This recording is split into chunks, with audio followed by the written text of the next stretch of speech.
So we'll kick off the Wednesday with the Neptune Investment Management Novices Hurling. Now, Johnny Ward, I'm going to start with you.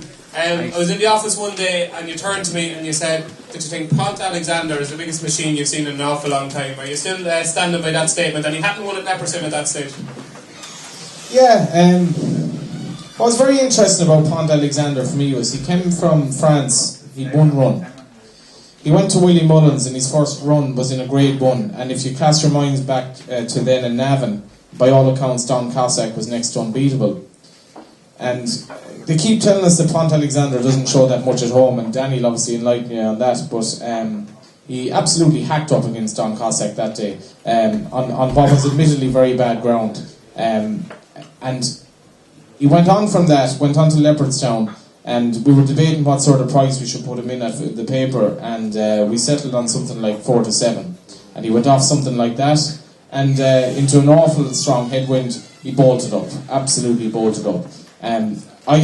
My bet on this horse was 6-1 to win any race at Cheltenham. I've been hoping all along to go for the Albert Bartlett purely for that bet now, but I can't see him being beaten in this. I think he's an absolute machine of a horse. When he jumps a fence, he's going to be something else altogether. But he's such an uncomplicated style. He jumps, he gallops, he'll have that turn of foot necessary to win this race. And you know, for me, he's probably the bet of the meeting.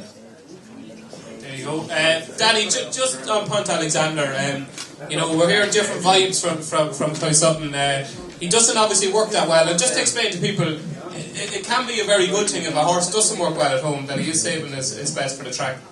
Yeah, he's laid back at home, doesn't do much. Even before he won in Navan, we were kind of wondering why was Willie declared him over a few of the other ones. Now you might have fancied more, but he's been exceptional in what he's done so far. Like, being laid back is probably a big advantage for a novice going over there with the occasion and everything. A lot of them run their race in the parade ring, but he seems to be a character that can take it.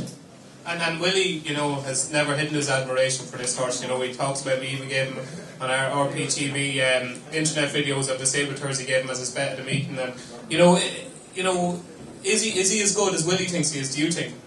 I think so. The last day he won in Leopardstown, I was riding the horse of my mother's and Nana's. I thought I was going well and I fell 3 out, but Ruby was just going like a hack canter now, where he had everyone in behind nearly off the bridle at that stage now to get them going. He picked up and went away as he liked, so he did now. And with the better ground, the likely better ground in Cheltenham, worry you for Pont Alexander? No, I wouldn't think so. No, he's got class, he can travel, jump and gallop. And Johnny Ward thinks he's the bet of the meeting. Would you be that strong on him? I think he'll take an awful lot of beating, but 5-2 in one of them novice races, I don't know if I'd be taking that short. What price did Denman go off in this race? What was he, about 11-8, 5-4? Yeah, when he was beaten. I know he was beaten, but like this lad could be easily as good as Denman in my view. Oh, he could definitely now. But just of Willie's ones, we thought Boston Bob couldn't get beaten last year. Now he did. So young. So another one. Just in them novice races, they can tend to be rough. If you get tracking one that jumps bad, you get shuffled back quick enough.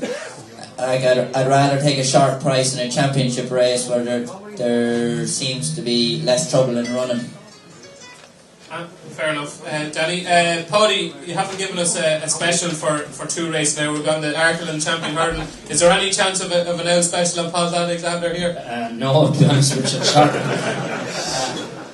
He was, you couldn't knock him. Like, he's been unbelievably impressive. I'd say like I wouldn't rate the English horse that highly. I think maybe John Joe's horse might be the one that did the best to the English, but I definitely wouldn't. That's tackling this put up by Price during the week. Yeah. I definitely wouldn't fancy the new one. If anyone wanted to back that now, we give you 6-1 about that. I wouldn't be having him. Yeah. I was beat fair and square the last day. He doesn't look the real deal to me. Be happy enough playing him anyway. The Jolly should be hard beat, to be honest. So that, just to clarify, that's 6-1 the new one. So anybody that fancies the new one, Nigel Twiston Davis thinks it's the best horse he's ever trained. If you want 6-1, down to the girls at the back and they'll lay you. Shark, would you be available at 6 to 1? Yeah, I don't fancy him. John Just Horse is the one that they're all going to have to beat. Pat Alexander, I'd say he's very, very good and probably better in a year's time. You'd just be afraid. He came from France with one run, ran on soft ground, bottomless ground in France, came to Ireland, done it very well on bottomless ground. Now,